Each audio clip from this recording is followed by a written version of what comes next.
Hello everyone, Man of Interest here, and it's time for This Week in Keyboards.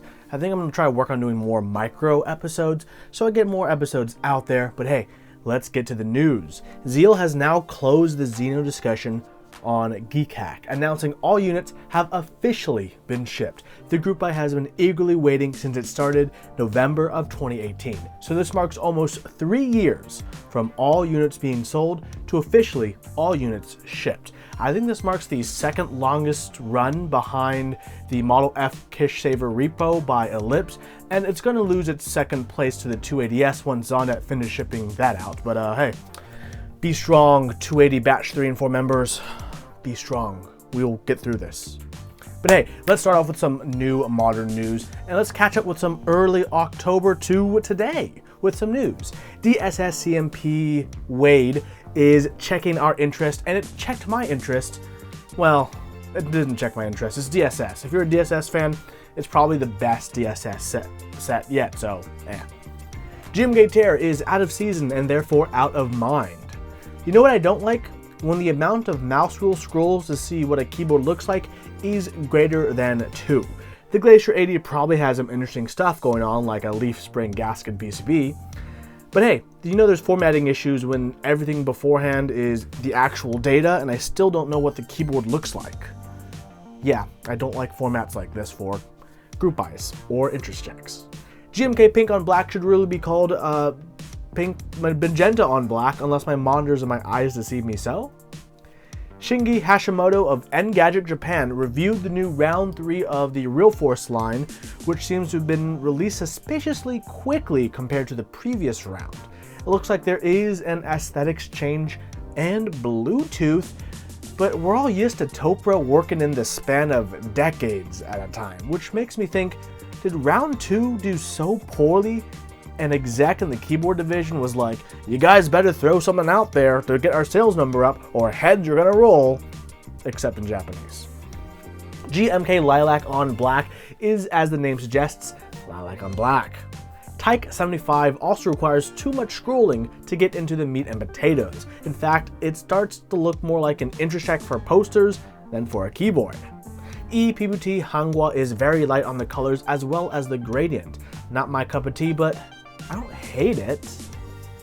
The Viktus Sinne is running until the end of the month with a 80 unit MOQ. And while I don't think there's anything wrong with this keyboard, it doesn't speak to me. Honestly, it doesn't look horrible, and it's not a horrible proposition for $360 or $365, depending on color or not.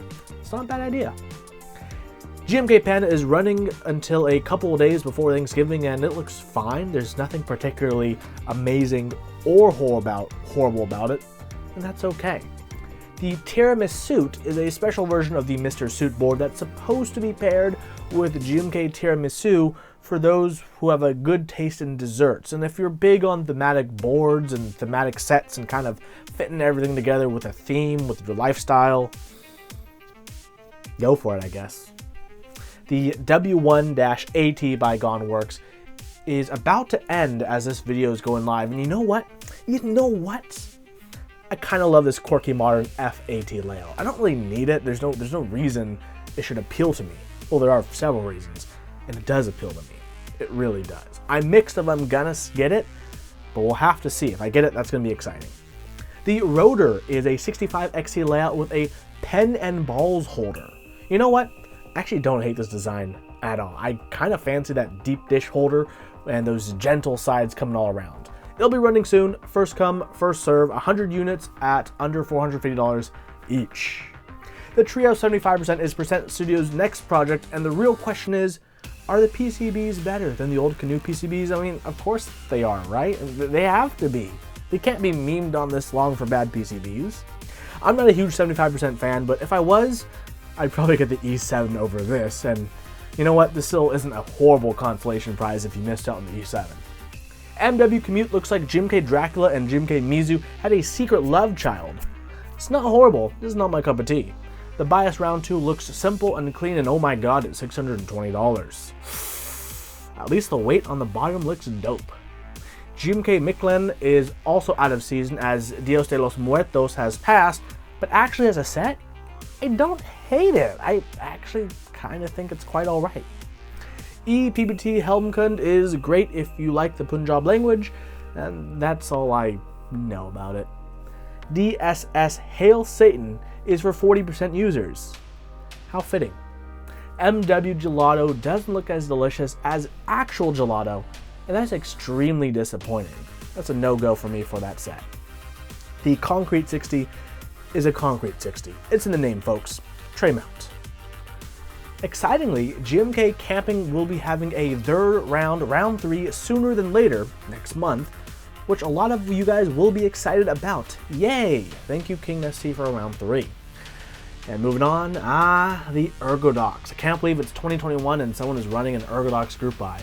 Brings me back to the days of, 2016. If you want to go back to see what custom ergo boards were like when we only had cherry switch options, come experience the past with an Ergodox, I guess. It's not horrible, it's also not great. KAM Sewing Tin looks as disappointing as realizing the cookie tin no longer has cookies and is, in fact, a sewing tin. Such betrayal. Well, that's it for this week in keyboards for now. I'll be back with more news sometime in the near future. Thanks everyone so much for watching, and don't forget, keep on keyboarding.